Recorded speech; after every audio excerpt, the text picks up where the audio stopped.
안녕하세요. 국회 사무총장 이광재입니다. 오늘은 33살 90년대생의 정치질이라는 책을 쓰신 분을 모시고 이야기를 나눠보도록 하겠습니다. 네, 안녕하세요.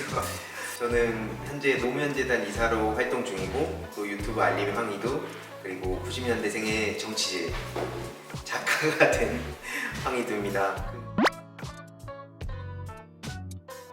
이 책을 쓰게 된 계기가 크게 세 가지 정도로만 간단히 말씀을 드리면, 하나는 제가 책에 담았듯이 과거에는 정치 성향이 지금과 정반대였어요. 그래서 이명박 정부 때 거기에 열광을 했다가 여러 계기로 변화를 하게 됐는데, 사람이 생각이 안 바뀐다 라고 이제 보통 포기하게 되는 경우가 많은데, 10명 중에 1명이라도 생각을 바꿀 수 있다면 노력을 하는 게 맞지 않나? 이런 생각을 전하고 싶었고, 그 다음에 온라인 영역이 왜 중요한가? 그리고 게임과 정치를 어떤 식으로 연결해서 생각하는가? 이런 생각들을 담은 에세이를 냈습니다.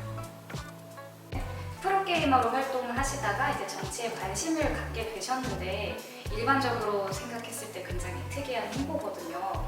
정치와 이제 게임을 연결한다면 어떻게 연결을 지을 수 있을까요? 스타크래프트가 이게 좀 전쟁 게임이거든요. 그래서 이 전략 전술을 많이 연구하고 그걸 또 실제로 전투에서 활용하고 이런 차원에서 되게 연결되는 점이 많다 생각이 들었고, 특히 막 밥 먹으면서 하루 종일 계속 게임 생각만 하거든요.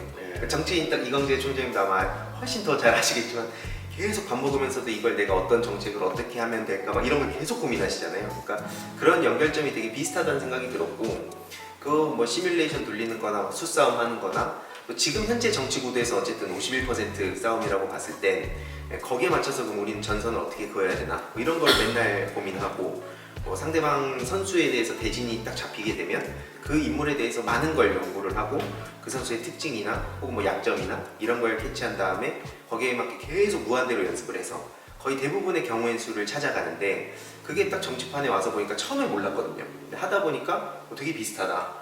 저는 게임처럼 정치를 하는 몇몇 정치인들 보면서도 그 관점으로 내가 한번 정치를 들여다봐야겠다 이런 생각들을 하게 됐습니다. 경쟁이라는 것 자체가 약간 그런 게임적 속성을 가지고 있죠. 이제 스타 같은 경우에 상대를 소위 선멸전이라고 해서 아예 다 죽여야 끝나는 게임인데, 이제 이 정치는 이제 그런 생각을 가지고 계신 분들이 시민들이 계실지 모르겠지만 또 정치인은 역할이 다르잖아요. 그래서 그런 몇 가지 차이점에 대해서도 또 많이 알려야겠다 생각이 들었습니다. 현대 사회에 워낙에 많은 정보들이 있다 보니까 유튜브를 봐도 어디까지가 진짜인지 가짜인지 저는 잘 모를 때도 있더라고요. 이런 가짜 뉴스를 좀 판별하는 총장님의 방법이 있다면 어떤 게 있을까요? 진짜 어려워요. 우리가 네이버나 이런 거를 보게 되면 주로 이제 블로그 기반의 글이 많거든요. 근데 보면 출처가 거의 없어요. 그 출처를 달아야 되는데 아직 그 부분이 충분하지 못한다는 부분이 있고, 유튜버 같은 경우에는 더 하죠. 그래서 특히 건강 정보 같은 경우에는 저도 괜히 따라하다가 그게 아니다 이런 경우 당한 경우 진짜 많거든요. 그러면 결국 이거를 극복해 나가려면 우리가 논문도 인용 도수가 많은 부분이 높이 평가받잖아요. 그랬을 때 이 평가 시스템도 시장에서 만들 필요가 있어 보이고, 그래야만 이 가짜 뉴스가 시장 경제에서 뭐냐면 자연스럽게 우리가 소수가 돼 나가야지, 이거를 사회적으로 벌을 한다? 이것만으로는 저는 가짜뉴스를 근절하기도 어렵다고 봐요. 최재천 교수처럼, 이시영 박사처럼 많은 분들이 이 유튜브라는 새로운 공간에 많이 참여하셔야 된다고 봐요. 그래야만 더 양질의 콘텐츠를 찾아서 그 깊은 여행을 떠나지 않을까 싶습니다. 그러니까 좀 젊을수록 더 짧아지는 거에 익숙해지고, 그러다 보니까 지금 유튜브라든지 인스타, 릴스 이런 데서도 거기에 이제 수익을 어떻게 붙일까, 그래야 사람들이 더 거기 몰리니까 그런 구조를 만들고 있어서 그럴수록 정치가 들어가기 더 어려워지더라고요. 그게 왜 문제이고 정확한 팩트가 뭐고 이걸 설명하기 길어질 수밖에 없는데, 그런 뭔가 이제 구도만 봤을 땐 자극적인 얘기를 하고 뭔가 사람들을 약올리는 걸 좋아하는 정치인들이 득세하기 좋은 시대가 되고, 그걸 해명하고 뭔가 진실을 알리기 위해 노력하는 사람은 자꾸 뒤로 가게 되는, 막 가려지게 되는 그 문제를 이제 어떻게 할까라는 걸 이제 같이 좀 붙여서 고민을 좀 하는 중입니다. 맞아요. 그 여의도에 있는 국회의원들 중에서도 뭔가 이게 진지한 분들은 너무 어려워요. 뭔가 자극적이고 이런 얘기를 하면은 조회수가 올라가고 그러다 보니까 자꾸 짜고 맵고 이런 말씀을 하시는데 사실 건강검진 가면은 짜게 드시면 안 되고 맵게 드시면 안 되고 이렇게 되니까 실제 무엇이 건강한지 부분에서 우리가 좀 더 냉정해질 필요도 있어 보여요. 이게 여의도 내에서 주로 소비되는 그런 공간이랑 바깥에서 일반 친구들이 이런 걸 실제로 여론 형성하고 정보를 유통하는 공간이랑 좀 차이가 많이 느껴지더라고요. 보통 이제 건너서 얘기 들려오는 거나 혹은 좀 젊은 모자진 분들이 정리해 주는 걸 많이 암기를 하는 경우가 또 많은데 예를 들어서 이제 그 부작용으로 뭐 이제 틱톡 같은 거 그냥 하면은 사람들이 좋아하겠지.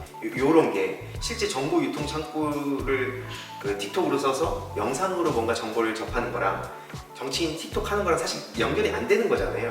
근데 이제 그런 오류들이 자주 발생하는 것 같아서 실제로 그런 거에 대해서 청년들한테 기회를 많이 주고 그래서 사이버 레카를 등장해가지고 왜곡을 한다든지 그럴듯하게 가짜뉴스를 퍼뜨린다든지 이제 그런 문제들을 어떻게 극복할 것인가 사실 그 고민을 하는 게 제일 중요하다고 보는데 뭐 요즘 친구들이 뭐 요즘 쇼폼 좋아한다던데 그럼 우리도 한번 거기 해볼까? 요렇게 이제 변질되는 경우가 많아서 그런 아쉬움을 좀 갖고 있었습니다. 청년 정치인의 필요성이 뭐라고 생각하시는지 작가님부터 그러면은 답변 부탁드리겠습니다.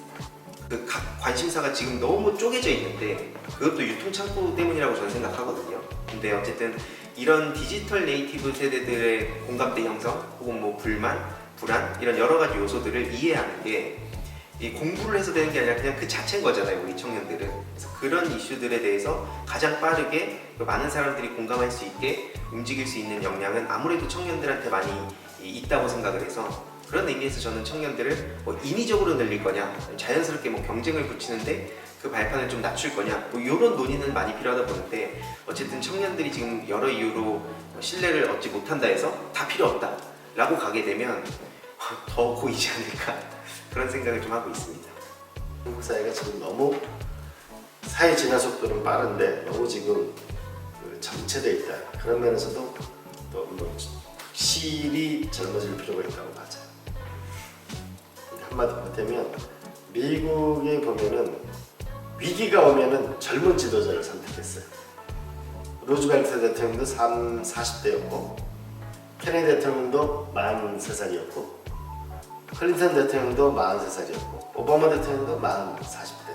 그러니까 미국이 평균 대통령 연령 요즘은 좀 바이든 대통령, 트럼프 대통령 연령이 좀 많아졌지만 그 전에 보면은 미국 대통령 평균 나이가 55세 정도 됩니다. 근데 미국이 위기가 오게 되면 젊은 대통령을 선택했어요. 뜻밖이잖아요.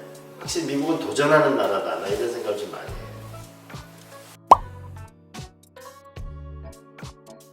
근데 이게 가만히 생각을 해보면 뭐 예를 들어서 100만 구독자다 하면 이게 한 명 한 명이 모여서 100만이 된 거잖아요. 그럼 이게 결국엔 내가 당연히 열심히 노력도 하고 능력도 있으니까 그렇게 되는 거겠지만 그런 사람들이 한 명 한 명이 다 빠진다 없다고 치면은 그 영향력은 없어지는 거거든요. 그렇다는 건 결국엔 이게 나 혼자만 생각할 게 아니라 다른 사람들의 관심 덕분에 본인이 인기도 누리고 돈도 벌고 또 그거에 맞춰서 또 새로운 그림을 그려가는 거니까 거기에 맞는 그 공동체에 대해서 생각을 할 필요가 있지 않을까. 개인으로 치면 뭐 옛날에 장나라시나 최근 뭐 BTS나 또 아미와의 그런 관계를 보면서 이게 굉장히 그 긍정적인 모델을 만든 게 아닌가. 그래서 저는 다른 인플루언서들도 요즘 막 중소기업만큼 돈을 버는 사람들도 있습니다. 그래서 기업의 사회적 책임처럼 인플루언서들도 사회적 책임을 다해야 된다 그렇게 생각을 합니다. 저는 BTS 그 노래 가사들을 보면서 별 얘기가 많잖아요. 그러니까 별이 스스로 형성이 되는 별은 별로 많지 않거든요. 그러니까 그걸 비춰서 빛이 되는 거거든요. 우리가 파워 인플루언서가 되는 거는 좋아요 눌러주세요. 좋아요를 눌러주지 않으면 안 되는 거거든요. 근데 그 눌러주는 사람하고 우리 공동체가 같이 진화할 수 있는 길을 그래야 모두가 별이 되는 거겠죠. 그러면 인플루언서가 선한 영향을 많이 끼쳐야지 나쁜 영향을 많이 끼치면 사회는 병 들어가겠죠. 그런 면에서 저는 아마 별점 칭찬 이런 게 많이 받으면 그것이 아마 사회적 영향력은 점점 더 커져가지 않을까 싶어요. 막 돈줄 내고 이런. 돈줄. 네. 그들은 그전 세대보다 더 많이 배우고 똑똑하며 진취적이다. 이게 이제 좀 젊은 층의 얘기를 이렇게 말씀을 하신 거잖아요. 그렇다면 지금 청년 세대인 황희도 작가님께서 기성세대인 이광재 사무총장님에게 하고 싶은 말씀이 있다면 자유롭게 해주시면 감사하겠습니다. 자유롭게가 뭔가 되게 압박인데, 예전에 제가 프로게이머 생활 당시에 인상 깊게 봤던 장면이 있었는데 그게 제 인생의 철학 중에 하나가 됐어요. 뭐냐면 예전에 그 최현성이라고 유명한 선수가 있었는데 마모 씨라고 언급할 수 없는 어떤 선수를 겨냥해서 옛 영광에 취한 자는 죽은 자다 라는 식으로 얘기를 한 게 있었거든요. 게이머들도 그렇고 연예인들도 그렇고 정치인도 좀 비슷하다 보는데, 내 가장 잘 나가던 시절의 나를 생각하면서 나중에 이제 언젠간 초라해지는 순간이 오잖아요. 근데 그걸 못 받아들이는 경우, 그럼 이게 현실이 달라졌으면 인정하고 본인이 계속 노력을 해서 다시 그 전성기를 찾아야 되는데, 보통 그렇게 가기보다는 옛날의 나를 생각하면서 현실을 부정하고 이 달라진 걸 계속 부정하려다 보니까 더 엇나가고 막 이런 일들이 많이 벌어지는 것 같아서, 이건 이제 뭐 사무총장으로서 많은 정치인들께 옛 영광에 취한 정치인들이 있다면 집에 보내주시던가 아니면 진짜 열심히 각성해서 청년들한테 스피커도 전해주고 그러면서 본인들의 역할이 무엇인가를 찾아갔으면 좋겠다, 그런 말씀을 드리고 싶었습니다. 모든 게 뭐 영원한 게 없잖아요. 그러니까 영원한 1등은 없고 영원한 강자도 없고 영원한 패자도 없고, 이랬을 때 이제 자기 스스로 우리 매일 세포가 달라지잖아요. 몸 안에 피도 달라지고, 이거를 계속 바꾸고 진화할 수 있는 사람이 있으면 진화하는 거고 그게 없으면 도태되는 거고, 이런 거 아닌가 싶은데, 자꾸 과거를 생각하지 않고 자꾸 미래를 생각하는 사람이 되려고 하는데 부족한 게 너무 많아요. 그래서 저는 젊은 분들이 이 대거 진입하는 데 그 도움이 되어야 되겠다는 생각을 하고, 근데 한편으로는 이 유럽의 젊은 정치인, 뭐 30대 당 총수가 나오고 40대 초반에 당 총재가 나오니까 나이가 젊다 그러지만 그 사람을 보면은 정당 경력 20 몇 년 이랬거든요.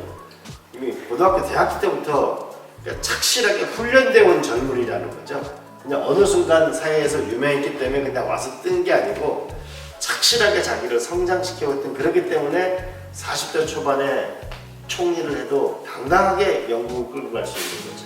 저처럼 이제 기성 정치인들이 빨리 물러나거나 후배들을 키워주거나 자기 스스로 노력해서 변하거나 뭐 이런 게 같이 일어야 있어야 되겠죠. 분들께 꼭 전달됐으면 좋겠네요. 제 가장 큰 관심사는 요즘 디지털 시대의 민주주의 위기입니다. 또 그쪽으로 총장님께서 많은 관심을 가지고 계신 것 같아서 뭐 강연이라든지 또 책에 뭐 이런 고민을 담으신 걸 저도 봤는데, 이게 누군가가 하겠지, 이게 뭐 정치인들이 알아서 하겠지 하고 관심을 끊으면 절대 안 하잖아요. 그래서 이건 또 더 나아가서 결국엔 이게 청년들뿐만 아니라 많은 국민들이 다 같이 관심을 가져야 조금이나마 극복해 갈 수 있고, 또 새로 닥쳐오는 그런 미래의 불안감을 조금씩이나마 극복할 수 있지 않을까라는 생각을 마지막으로 전하고 싶습니다. 디지털 사회 민주주의라는 새로운 꿈을 갖고 있는 청년의 대표 주자인 우리 황희도님이 정말 잘 됐으면 좋겠어요. 그리고 이 기성 질서가 이 국민들이 지금 볼 때는 정말 절망스럽거든요. 저는 난세하고 태평성대하고의 그 차이는, 지도자와 국민이 비전을 갖고 같은 길을 가면은 태평성대가 오는 거고, 지도자와 국민이 분열돼 있으면 그건 난세의 일뿐이다. 난세가 오면은 훨씬 더 국민들이 힘들어진다고 봐요. 우리가 함께 힘을 모아서 새로운 에너지 많이 생겼으면 좋겠어요. 감사합니다. 열심히 공부하겠습니다. 그러면서 파이팅 할까요? 네네. 좋습니다. 네. 청년의 미래를 위해, 대한민국의 미래를 위해 파이팅! 파이팅! 수고하셨습니다. 수고하셨습니다. 따로 봐요. 네네.